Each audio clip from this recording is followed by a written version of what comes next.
नमस्ते इंडिया। आप सभी का इस नए वीडियो में स्वागत है।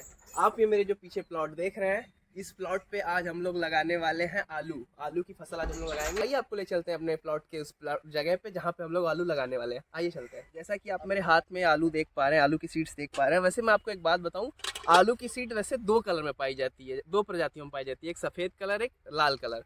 तो ये जो आप मेरे हाथ में देख रहे हैं रेड कलर की वैरायटी है। इसके ये वैरायटी का नाम हॉलैंड वैरायटी है।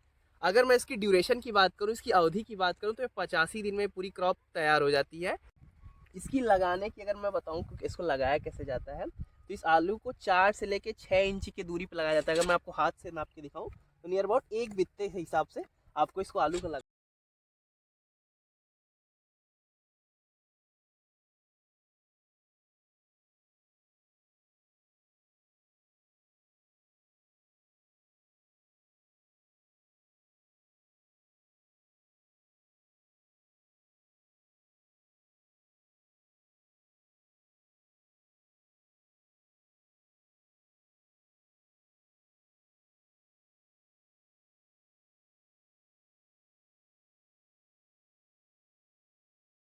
इतना प्रोडक्शन आपको देता है।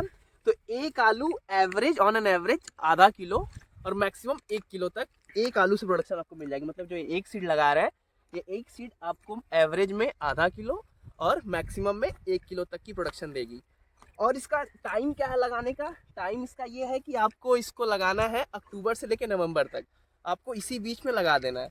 और इसकी प्रोडक्शन 84 से 85 दिन तक के बाद खुदाई इसकी स्टार्ट हो जाती है। आइए आपको ले चलते हैं और दिखाते हैं कि हम लोग लगा कैसे रहे और कैसे क्या होता है। ये जैसा कि आप देख पा रहे हैं, हम लोग दो क्यारियों में लगाया, एक इधर एक इधर। अब इस पर मेड़ी चढ़ाया जा रही है, इसको बंद किया जा रहा है कवर करके, ताकि इसी के सहारे हम लोग पानी डालेंगे। इसी के सहारे स्लॉट बाय स्लॉट हम लोग इसके एक एक क्यारियों में पानी डालेंगे। तो आप जैसे देख पा रहे हैं कि वो प्रोसेस ऐसे ये बंडिंग का काम हो रहा है, इससे आपको मेड़ी चढ़ाई जा रही है। ये आप देख पा रहे हैं, वो किसान भाई कर रहे हैं आपको। ये आप देख के समझ पा रहे होंगे, ये जो ये एक एक ऐसा नाली जैसा बनाया जा रहा है ना, स्लॉट क्रिएट किया जा रहा है बेसिकली। मतलब ये छोटे स्लॉट में एक क्यारी रहेगी, उसके बगल वाला जो है इसमें एक स्लॉट रहेगा। ऐसे करके हम लोग स्लॉट बाय स्लॉट बनाते चले जाएंगे वहाँ तक, जहाँ भी हम लोग को जहाँ तक लगाना है आलू। और ये आप जो इतनी मोटी और चौड़ी बंड देख रहे हैं, इतना मेड़ी देख रहे हैं, ये इसके लिए ताकि इसके नीचे आलू अच्छे से अच्छी मात्रा में पड़ सके, उसको प्रॉपर स्पेस मिल सके, जिससे के लिए एक अच्छे से गुच्छा उसका तैयार हो सके। स्लॉट क्रिएट हो रहा है 1 2 3 अप टू जितना आप तक को जहाँ तक लगाना है, उस हिसाब से अपना आप क्यारियाँ अपने हिसाब से डिवाइड कर सकते हैं। ऐसा कोई नहीं कि इतना ही चौड़ा रखें, आपको अब हिसाब है, अगर आपको अच्छे से लगाना है तो आप और भी चौड़ा कर सकते हैं। ये हमारे हिसाब से मतलब जो हम लोग लगाते हैं, ताकि छोटी क्यारी है तो पानी अच्छे से फटाफट हो जाए, इसके लिए हम लोग की क्यारियाँ छोटी छोटी बनी है। आपके ऊपर है, आप इस क्यारी को और भी चौड़ा कर सकते हैं, नियर अबाउट 5 से 6 फीट 7 फीट जितना भी चौड़ा करना है। ऐसा कोई फिक्स रूल नहीं है, आप बिना बिना क्यारी बनाए भी कर सकते हैं। तो हम लोग अपना एक प्रॉपर न्यूट्रिशन, प्रॉपर पानी जाने के लिए इसके लिए छोटा छोटा एक क्यारी बनाते चले गए हैं। जैसा कि मैंने आपको दिखाया कि आलू कैसे लगाते हैं, अब बारी आती है कि इस आलू के ऊपर आलू को कवर कैसे करेंगे। तो आलू को आपको मेड़ी बना के ऐसे बंड बना के पूरा प्रॉपर कवर करते जाना है, ताकि जिसमें अच्छे गुच्छे में एक अच्छे बंच में हमारा आलू तैयार हो। तो अब आइए हम आपको दिखाते हैं इसकी बंडिंग करनी कैसी है। देखिए आप,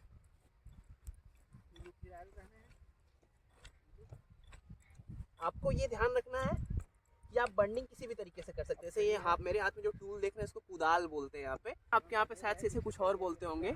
जो भी इसका नाम होगा मुझे कमेंट सेक्शन में बताइएगा। आप ऐसा नहीं कि आप कुदाल से ही चढ़ा सकते हैं, आपको जैसा भी हेल्प करे, आप फरसे से भी चढ़ा सकते हैं, कुदाल से भी चढ़ा सकते हैं, जैसे आपको अच्छा लगे।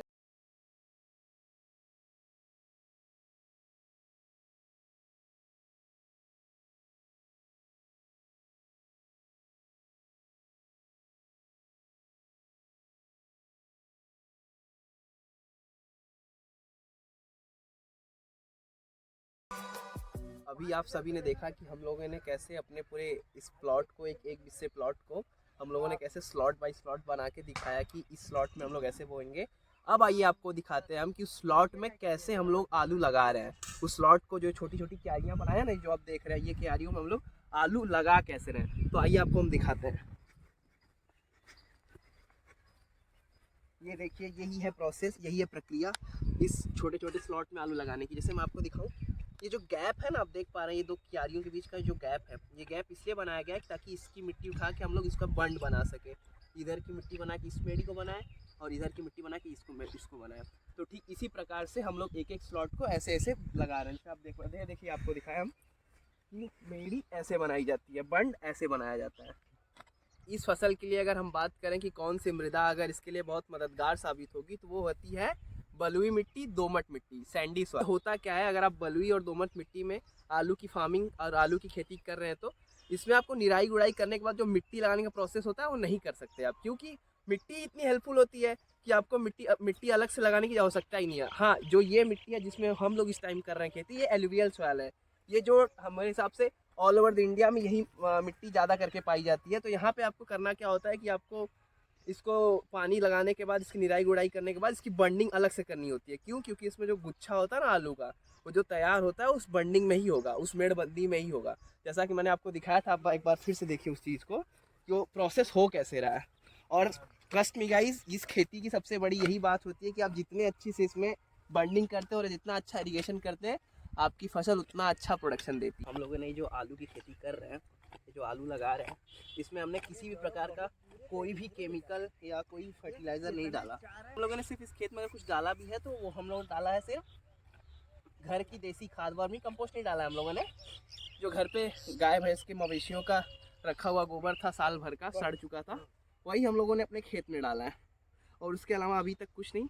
लेट्स सी, देखते हैं, क्योंकि हम लोगों ने भी इस पहली बार ये ऑर्गेनिक खेती करने की पहल की है। देखते हैं कि हम लोग का इस बार का प्रोडक्शन कितना अच्छा होता है। देख रहे हैं ना, जितने एरिया मैंने ये पोटैटो फार्मिंग कर रहा हूँ, ये फार्मिंग लगभग 1 बिस्से के एरिया पे हम लोग कर रहे हैं। ये फार्मिंग पूरी वहाँ से लेके यहाँ तक 1 बिस्सा। ये बेसिकली मैंने एक सीरीज स्टार्ट की है वीडियो की, मतलब इसमें मैं आपको ठंडी से रिलेटेड जितनी भी क्रॉप्स, जितनी भी फसल होती हैं वो बोई जाती है, मैं उसको आपको सबको एक एक करके दिखाऊँ। गोभी कैसे लगाया जाता है, प्याज कैसे लगाया जाता है और मूली कैसे लगाया जाता है। तो ये पूरा एक सीरीज़ है। इस सीरीज़ में मैंने पहला वीडियो ये है हमारा आलू की फार्मिंग कैसे करें, पोटैटो फार्मिंग कैसे करें। तो रह गई बात इसकी प्रोडक्शन की। इससे हमारा जो प्रोडक्शन निकल के आएगा, इससे हमारा जो उत्पादन निकल के आएगा वो लगभग 4 से 4.5 क्विंटल निकल के आएगा। मतलब इसका 8 गुना, जो 50 किलो हम लोग लगा रहे हैं, इसका 8 गुना प्रोडक्शन हमारे इस 1 बिस्से के प्लॉट से आ सकता है। तो आप ये समझ पा रहे हैं कि मतलब थोड़ी सी लागत और थोड़ी मेहनत।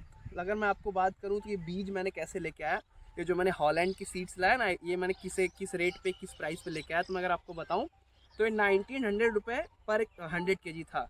मतलब 1900 रुपये प्रति क्विंटल, इसके हिसाब से मैंने सीड को लाया था। अगर मैं इसकी 1 किलो की प्राइस की बात करूं तो 19 रुपये पर केजी के हिसाब से ये आया है। तो जब ये उत्पादन निकल के आएगा तो इसकी उस टाइम की मार्केट वैल्यू मैं आपको अगर बताऊं तो 25 से लेके 30 रुपये पर केजी ये बिकेगा, जब ये अपने सीज़न में इसकी एक्टिवेशन हो जाएगी, जब इसकी हार्वेस्टिंग हो जाएगी। जैसे आपने देखा कि हमने पूरा जो फार्मिंग था, एक पोटैटो फार्मिंग, हमने पूरा ऑर्गेनिक किया।